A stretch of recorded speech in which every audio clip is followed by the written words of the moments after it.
नमस्कार दोस्तों, आप सभी का फिर से एक बार बहुत बहुत स्वागत है मेरे चैनल मिथिका में, जहां मैं आप लोगों को ऐसी नई नई कहानियां सुनाती हूं जो आपने पहले कभी नहीं सुनी होंगी। तो चलिए आज की कहानी शुरू करते हैं। और आज मैं आप लोगों को सुनाने जा रही हूँ कहानी एंड्रोमेडा और परसियस की। इथियोपिया के राज्य में राजा सिफियस उनकी रानी कैसियोपिया के साथ राज किया करते थे। जब उन्हें एक बेटी हुई तो उन्होंने उसका नाम रखा एंड्रोमेडा। एक दिन रानी कैसियोपिया समुद्र के नेरेट्स के सामने खुद ही अपने खूबसूरती की तारीफ करने लगी। इस बात से नेरेट्स बहुत गुस्सा हो गए, क्योंकि वो खुद को दुनिया में सबसे खूबसूरत मानते थे।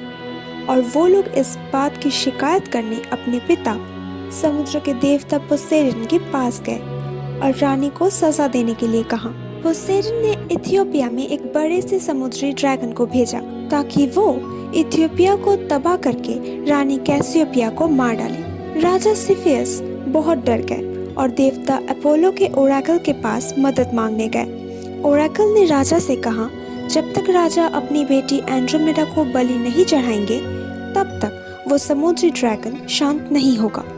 इस बात से राजा और रानी दोनों बहुत दुखी हो गए, लेकिन पूरे राज्य को बचाने के लिए उन दोनों ने एंड्रोमेडा को बलि चढ़ाने का फैसला किया। और बेचारी एंड्रोमेडा को समुद्र के सामने बेड़ियों से बांधकर सेना वहां से चली गई और वो रोते हुए वहां अपने मौत का इंतजार करने लगी। उसी वक्त वहां से अपने पंखों वाले घोड़ा पेगासस पर सवार होकर परसियस वहां से जा रहे थे। वो तब मेडुसा को मारकर वापस लौट रहे थे और तभी उन्होंने बेड़ियों से बंधी हुई एंड्रोमेडा को वहां देखा और उनके प्यार में पड़ गए।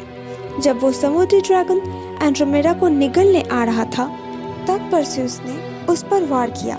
उन दोनों की जंग कई दिनों तक चली और अंत में परसियस ने मेडुसा का सर का इस्तेमाल करते हुए उसे पत्थर में बदल दिया और वो समुद्री ड्रैगन समुद्र में गिरकर एक विशाल द्वीप में बदल गया।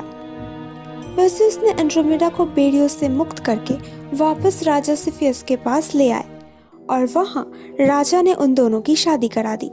वो दोनों खुशी खुशी रहने लगे और उनके 7 बेटे और 2 बेटियां भी हुई। और जब एंड्रोमेडा की मौत हो गई तो देवी एथेना ने उसे नॉर्दर्न स्काई में एक सितारे में बदल दिया। तो दोस्तों, कैसी लगी आप लोगों को आज की कहानी? अगर अच्छी लगी हो तो प्लीज इसे लाइक कर दीजिए। नीचे कमेंट सेक्शन में लिखकर जरूर बताइएगा कि आप लोगों को कैसा लगा। और प्लीज प्लीज प्लीज मेरे चैनल को सब्सक्राइब कर दीजिए। और हाँ, अपने दोस्तों के साथ शेयर करना बिल्कुल मत भूलना। मैं आप लोगों से मिलूंगी अगले हफ्ते एक और नई कहानी के साथ।